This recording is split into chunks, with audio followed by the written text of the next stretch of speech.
Halo semuanya, nama saya Teknik Ong. Saya dari jurusan Teknik Informatika tahun 2024 dan hari ini saya akan presentasi dan menjelaskan tentang materi representasi data dan logika.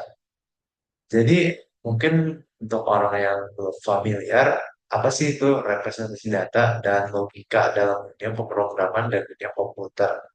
Secara simpelnya itu bisa diibaratkan kita sebagai manusia pasti mengolah informasi berbeda dengan cara komputer mengolah informasi kan. Jadi ya data-data yang misalnya kita gunakan biasanya di kehidupan sehari-hari itu berbeda dengan data-data yang bisa digunakan oleh komputer. Jadi itulah namanya merepresentasikan data secara berbeda gitu. Dan kalau dalam istilah logika, ini saya akan coba menjelaskan nanti bagaimana logika itu di-utilize gitu, diutilisasikan dalam komputer dan dalam dunia pemrograman. Jadi ya logika secara definisi itu nggak cuma dipakai dalam kehidupan sehari-hari doang, tapi juga dipakai oleh komputer.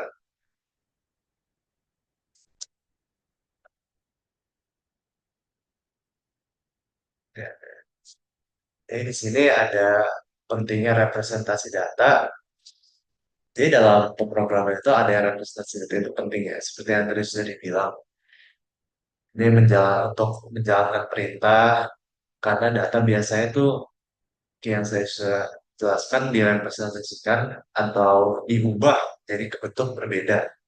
Dan bentuk itu tuh ya bentuk yang bisa dipahami oleh komputer gitu. Di sini ada contohnya misalnya angka 4 bisa diganti bentuknya menjadi V secara apa ya namanya Roman numeral atau di garis 4 kali. Jadi data-data dan perintah seringkali juga menjadi interventori oleh komputer. Ada juga secara yang diketahui secara umum itu bilangan biner seperti di sini ada gambarnya. Jadi ya ini kita sebagai manusia menggunakan sistem bilangan desimal, yaitu yang biasa kita gunakan. Saya di sini 75 itu nah sistem desimal di mana 5 itu kelipatan 10-nya yang 0 kan. Jadi 7 tuh kelipatan 10 yang pangkat 1. Jadi 70 tambah 5. Dan kalau bilangan biner itu berbeda. Mereka contohkan 0 dan 1 dan kelipatan pangkat 2. Jadi di sini 1 dikali pangkat 2 min 0. Oke ya pangkat dari 0. Sini pangkat 2. 2 pangkat 0 dan 2 pangkat 1. Sini 2 pangkat 2. Tapi itu nanti akan dijelaskan ya. Tapi ini ya secara bilangan biner itu kayak gini. Ini nomor desimal dan di sini dalam bentuk biner. Di sini ada sifat-sifat bilangan biner dan ini yang akan saya jelaskan ada dasar perhitungan yaitu mengubah desimal menjadi bilangan biner dan perbedaan antara keduanya algoritma mengubah desimal menjadi biner ini saya akan jelaskan satu cara yang telah dijelaskan ya oleh Pak Felix untuk mengubah bilangan desimal menjadi bilangan biner dan ada penambahan dan pengurangan bilangan biner dibandingkan pengurangan dan penambahan bilangan desimal. Di sini ada perhitungan desimal, ya itu bersistem posisional dengan digit 0 sampai 9 ya. Kayak yang tadi sudah dijelaskan kan, kalau misalnya bilangan biner itu cuma pakai 0 sama 1.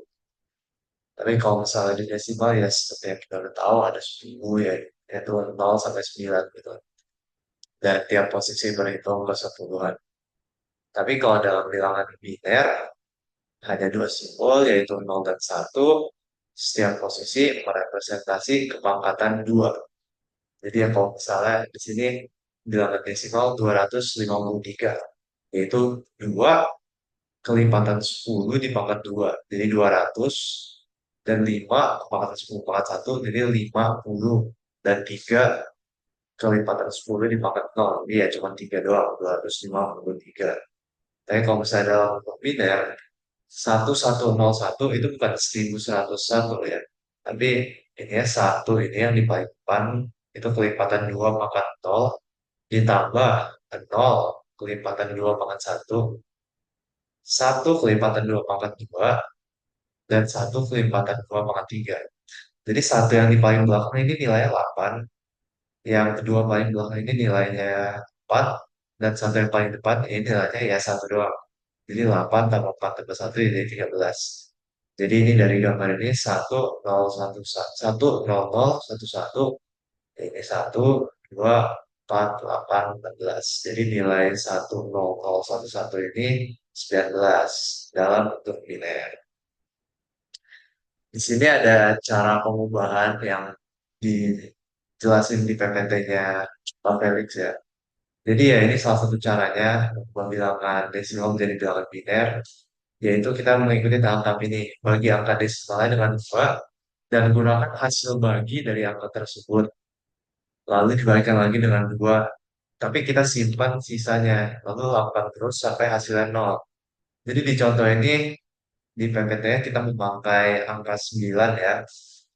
Dan angka 9 kita bagi 2, dan kita mengambil sisa ya. Jadi hasilnya itu 4, sisa satu. Dan dari 4 kita, dari 9 bagi 2 ini 4-nya kita ambil, kita bagikan 2 lagi. Dan hasilnya 2 tambah sisa, sisanya 0. 2 dibagi 2 itu 1 tambah sisa lagi 0. Dan 1 dibagi 2 karena sudah tidak bisa, kita tulis saja 0. Dan di 0 kita tulis sisanya 1. Jadi bilangan biner dari 9 itu 1, 0, 0, 1. Dan kalau kita cek dari yang tadi itu kan 1, 0, 0, 1 itu satu yang paling depan nilainya 1, dan satu yang paling belakang nilainya itu 8. Jadi 1 tambah 8, 9. Jadi ini benar ya.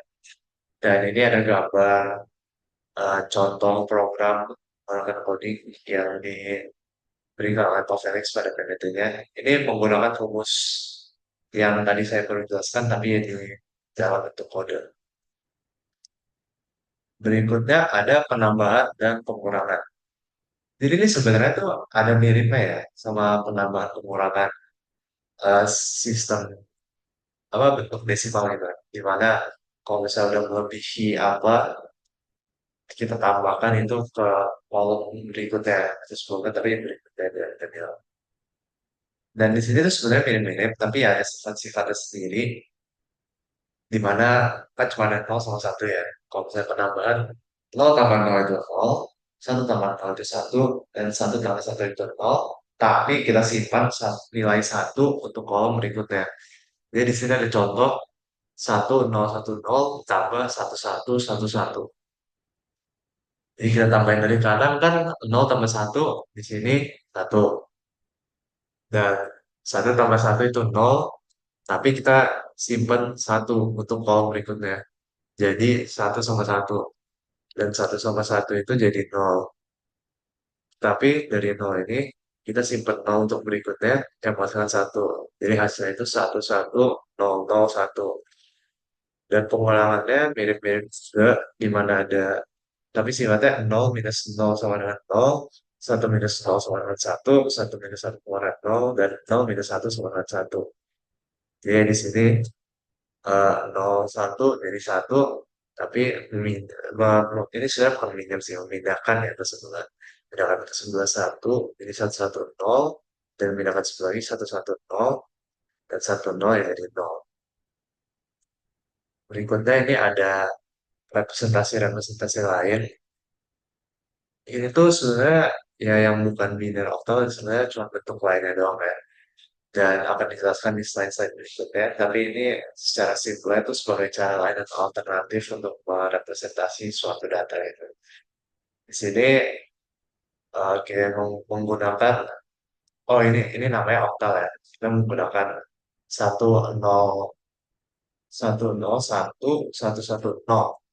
Dan tahap untuk mengubahnya itu kita pisahkan dulu jadi 33 jadi 101 dan 110.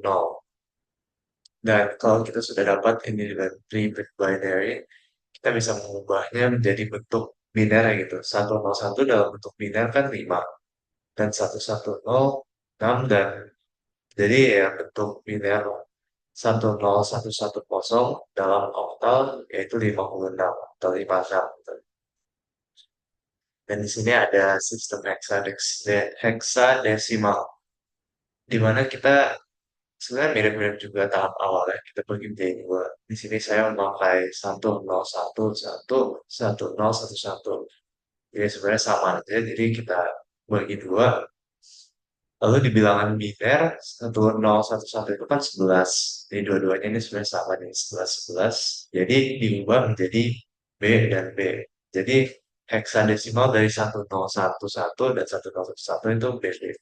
Kenapa bisa jadi B? Karena kalau misalnya dalam penghitungan heksadesimal tuh kalau misalnya udah di angka 10 sampai 15 itu diganti nilainya jadi A sampai F. Tapi kalau misalnya 0 sampai 9 itu masih menggunakan standar digit. Di sini ada juga tools complement di mana awalnya itu misalnya kita pakai 00000101. Kita ubah semua 0 menjadi 1 dan 1 menjadi 0. Dia jadinya 111111010. Dan dia tambahkan satu pada yang telah di-invert tersebut, dan dari situ kita mendapat nilai -5. Sebenarnya 1111110 ini hasilnya bukan -5 kan. Kalau misalnya dibilang biner, hasilnya akan lebih besar 251 kalau nggak salah. Tapi ya ini hanya dalam tools complement saja jadi -5 dalam sistem inilah. Ini akan dijelaskan lagi pentingnya logika dalam pemrograman. Mungkin untuk orang awam kata logika dalam komputer itu aneh ya, tapi sebenarnya itu logika adalah bagian penting gitu dalam komputer. Logika nggak cuma kepake dalam kehidupan sehari-hari, tapi juga dalam komputer. Karena itu tuh mendasari kemampuan komputer untuk apa ya, untuk bisa memproses informasi gitu loh. Memproses informasi, mengambil keputusan dari informasi yang telah kita berikan, dan dari keputusan tersebut akan membuat yang buat akun yang kita mau, misalnya buat algoritma yang efisien dan berhubungan gitu, khusus untuk informasi dan perintah tersebut. Di sini ada contohnya ya ketika komputer menggunakan persyaratan seperti jika, maka, if, for, then, dan sebagainya. Itu sangat menggunakan logika. Di sini ada juga operator logika. Ini ya fungsi-fungsi disebut operator logika. Itu tuh perintah-perintah atau simbol-simbol yang menghubungkan atau memodifikasi pernyataan dalam komputer. Seperti R yang ditulisnya tuh ya logo R dua kali. Ini tuh menghubungkan dua pernyataan untuk harus keduanya benar gitu. Jadi kalau misalnya keduanya nggak benar akan ditandainya secara false. Contohnya true, logo dan dua kali itu true and true, jadi hasilnya true. Ada juga or di mana ini hasilkan true hanya jika salah satunya benar. Ini sebenarnya diajarin juga di Quantum Street sifat-sifatnya, tapi ya di sini walaupun satu true dan satu false karena ininya or, jadi masih true itu hasilnya. Soalnya ada salah satunya yang true. Dan ada juga not yang mengoposisikan, dan saya juga bisa mengoposisikan nilai yang telah diberikan. Jadi ini tulisannya tanda seru ya. Tadi orang juga tulisannya garis dua saya lupa bilang. Jadi misalnya ini tanda seru true, berarti artinya not true. Karena not true ya ditandanya false. Oh, ini juga ada salah satu contoh gitu ya. Determining if a statement or expression is true or false. Nah, contohnya ini, it is raining and the sun is shining. Karena kita menggunakan and, jadi yang boleh benar itu cuma satu kan. Jadi ya di dalam skenario ini kan juga nggak mungkin gitu. Ada hujan tapi mataharinya juga terbit. Jadi if it's only raining, the statement is false. If both are happening, the statement is true. Jadi ya begitu lah. Ya sekian presentasi dari saya. Eh, Terima kasih untuk mendengarkannya dan semoga semuanya bisa mengerti.